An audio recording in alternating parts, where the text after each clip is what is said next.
The Shooting Range. In this episode, Pages of History, a tale of the British tank gunner Joe Ekins. Metal Beasts. We take a look at the top American helicopter. And a special event that gives you a chance to obtain several unique vehicles.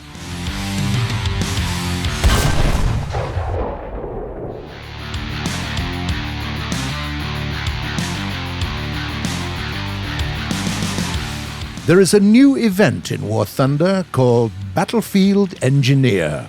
Until April 22nd, all players have a chance to add a few new vehicles to their collection, including an experimental German SPAAG with transforming capabilities, and the long-awaited Merkava, an Israeli MBT. All you need to do is to repair a secret fighter aircraft called the I-180S. Identify problems, get all the required parts, and then restore the plane to its former glory. Let's see what you need to do step by step. We will also give you some advice on the process to make it somewhat easier. The first thing is to get yourself a special damaged aircraft. That's easy. You just have to play a single fight of any type in arcade or realistic battles, or a ground battles won in simulator battles. After the fight, go to the workshop right under this button. There will be a chest containing the I-180S. Click on it. Diagnostics is what we need. Now you get to fly this aircraft, but there is clearly something wrong with it. Maybe its wing panel got damaged, or flaps are jammed. Maybe there was a weapon malfunction, or the landing gear won't retract. Make sure you identify all the problems and memorize them. After you've finished the flight, choose Additional Aircraft Maintenance Technician Toolkits here in the workshop, and mark all the faulty parts on the list. For every defect that you've got right, you get 2 Aircraft Maintenance Technician Toolkits.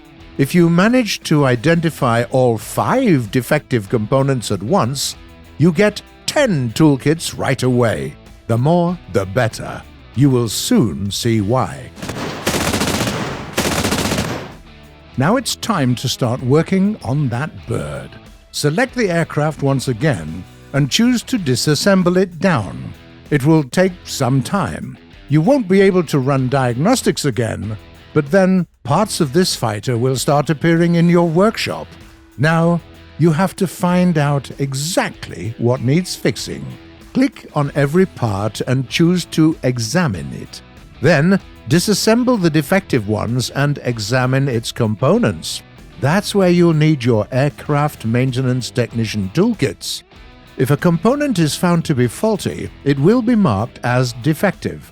There will be a broken gear wheel signifying that. That means you won't need it anymore, so feel free to disassemble it to get more toolkits. Now, we just have to get new components to replace the faulty ones to get the bird flying again. You get new components by playing random battles on any vehicle of rank 2 or higher. For every 10 minutes of gameplay, you're guaranteed to get some Aircraft Maintenance Technician Toolkits, up to 10, and maybe some new components as well. A player with the top score in his team will get even more toolkits, and a chance to obtain a special camo for event vehicles that you can sell at the market. Keep in mind that every minute you spend fighting counts, and your matches don't have to be 10 minutes long for you to receive a reward. It all adds up. For example, if your first match lasted for just 9 minutes, you'll be eligible for getting a reward after spending a single minute in the next match. This way, one after another, we replace all defective components. We use components to assemble parts, and then we use parts to assemble the aircraft itself. If everything was done right, the aircraft immediately turns into a special coupon that can be used to add the fighter to your collection. It can also be exchanged for another vehicle, a ship or an SPAAG, or simply sold at the market. The very next fight will give you the next aircraft in dire need of fixing. If you manage to restore it as well, you will get an ever more valuable reward, a vehicle voucher that can be exchanged for a unique event vehicle. You can repair as many I-180Ss as you want. Can you get all the available vehicles? While you do this, the market can really come in handy. You can sell some items and coupons there. What if you're playing on Xbox or on PlayStation? There is no market there after all. Do not despair. Find a tab called Headquarters in your workshop. You can get an I-180S aircraft recovery manual there. With it, for 2 hours after the purchase, you will receive aircraft designer toolkits after battles. Those can be used to easily assemble the parts that you need. That's all. Good luck. And now, let's take a look at some metal beasts.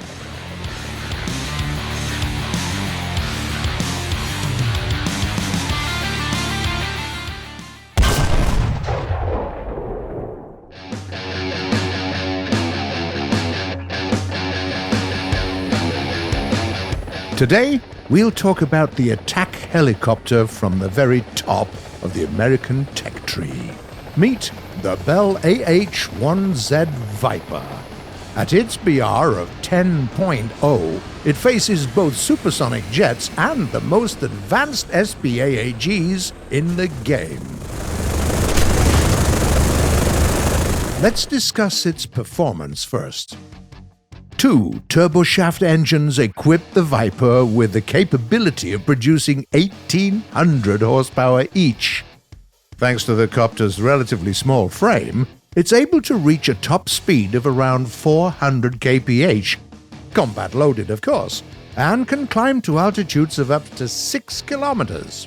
2 crew members are protected by composite armor plates from the hits coming from down below and from the sides.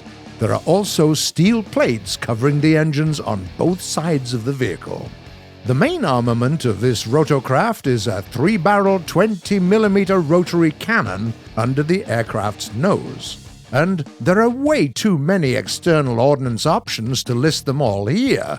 There are 6 hardpoints spread across the helicopter, after all. Okay, we still have to do it. There are Hydra rockets. There are 7.62mm miniguns, 2 different variants of TOW ATGM, the famous Hellfire AT missiles, as well as, obviously, a couple of AIM-9L Sidewinder air-to-air missiles. Furthermore, your combat capabilities can be further enhanced with heat flares that will make it much harder for enemy missiles to lock onto you. The best way to play the Viper is in mixed RB, with a top setup allowing you to fire up to 16 ATGMs. You can, in theory of course, eliminate up to 16 targets during a single match. And don't forget, you will still have 2 air-to-air homing missiles as well as 3-barrel cannon.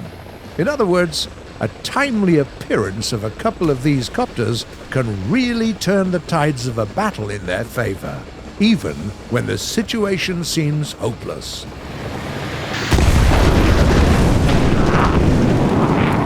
If you just want to go hunting, load some TOW missiles. If you want better chances of eliminating heavily armored targets, consider taking some Hellfires.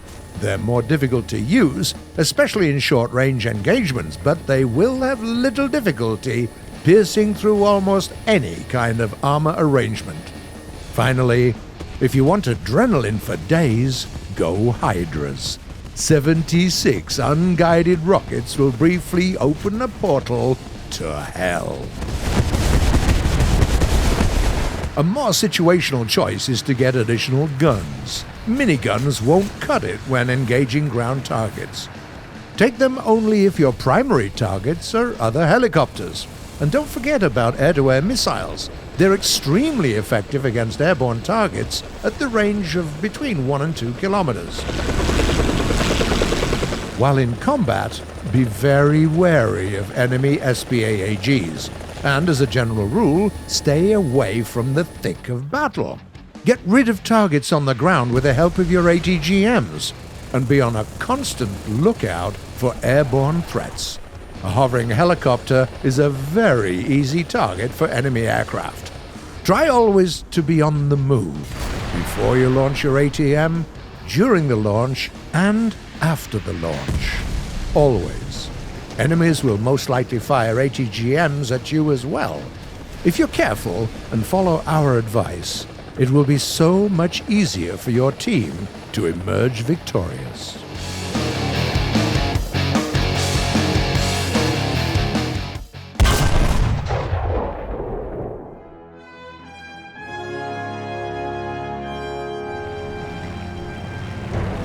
In 1944, Allied forces launched an offensive called Operation Totalize. The goal was, indeed, to finish the deployment phase of forces that hit the beaches of Normandy, and also to clear the way to Paris by breaching German defenses around a small village of Saint-Aignan-de-Craminil. If that name rings a bell, that's probably because you know of the famous German tank ace, Michael Wittmann, that met his demise there. Today, though, we aren't speaking about him. The hero of these pages of history is a British tanker called Joe Ekins, who managed to destroy 3 Tigers and 1 Panzer IV in a single fight. He wasn't a tank ace per se. This battle was his crowning achievement. But that fight certainly left a mark in history, and not just because of the exploits of one British tank gunner. It also marked the debut of a new Sherman modification called Firefly.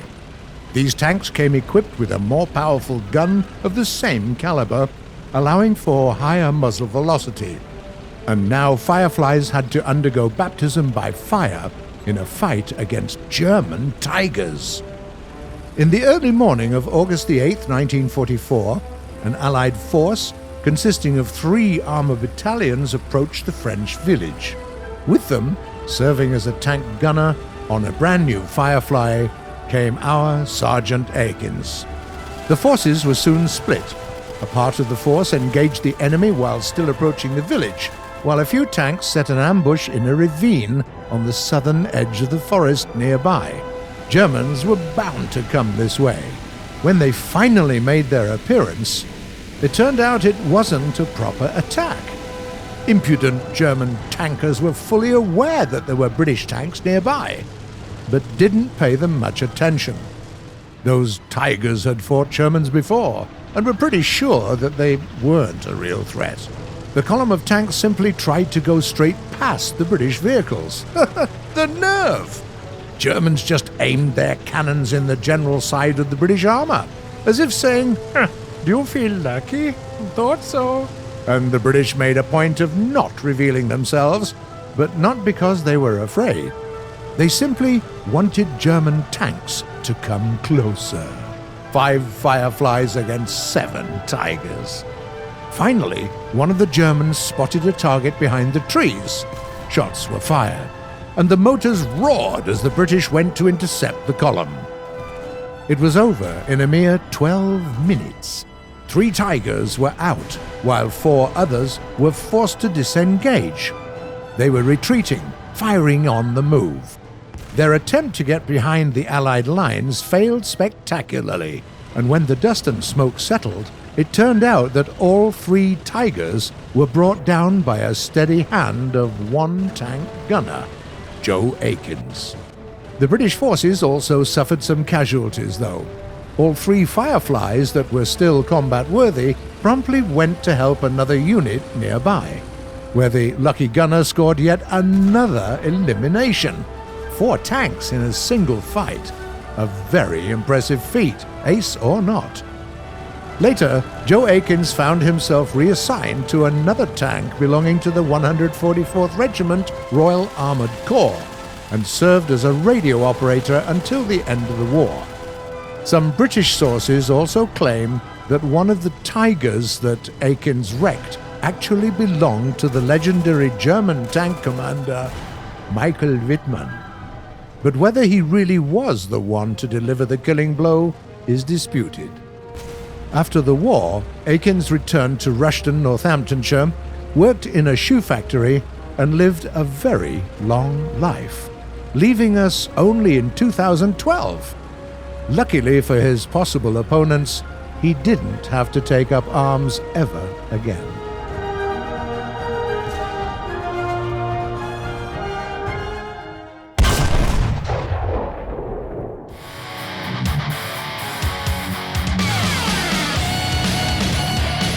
The first message comes from a player called Bagas Akbar.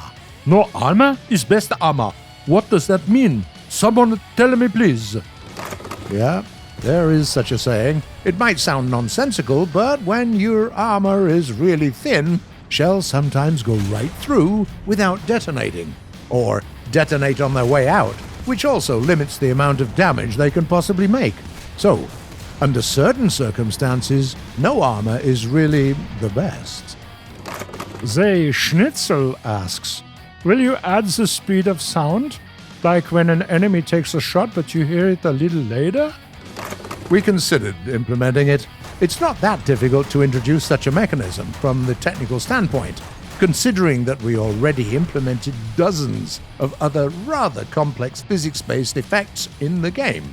But in the end, we decided that it's one of the cases when going ultra-realistic makes the game less enjoyable and more confusing. Doug the Subway Fugitive As a suggestion, T-80U versus Challenger 2? hi, thanks for the idea. We will think about it. Then there is a question from Yasuaki Yoshimura. Can you compare stabilizers of different tanks? G'day, mate. That's also an excellent suggestion. There are a few different stabilizer types modeled in the game, from simple shoulder-stop ones to complex two-plane systems, after all. We will certainly produce a segment about them in the future. And the last message for today was written by a user called the Nolans. You forgot a tip. Never angle your armor. If the armor worked better when it was angled, then it would be built with welded armor. Well, April Fool's is over, so we're contractually obligated to go into max seriousness mode. By that logic, the milk you buy at a store would already come unpacked. That's not the right way. A factory builds you a tank. Please, angle it yourself. Well, that's all for today. You have been watching The Shooting Range by Gaijin Entertainment. Now come on, guys and gals, subscribe to the channel, press that bell button, leave a like, and tell us what you think in the comments below. See you in a week.